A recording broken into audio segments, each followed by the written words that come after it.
आम्ही नवनीतची राणावर जो हल्ला झाला त्यांचा आपल्या माय बहिणीवर अपशब्द बोलले गेले त्याच्या विरोधात पोलीस स्टेशनला काय भैया केसर साहेबांना विनंती करतो की तिथं या ऑन कॅमेरा येऊन त्यांनी आमच्यासोबत चर्चा करावी आणि कुठल्याही विरोधात नव्हतो.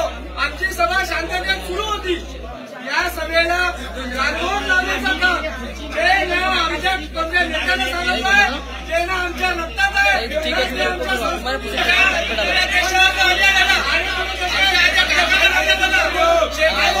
ते खपवून घेतला जाणार नाही. कुठल्याही परिस्थितीत खपवून घेतला जाणार नाही. हा जो हिंदुत्व याला काय भेटी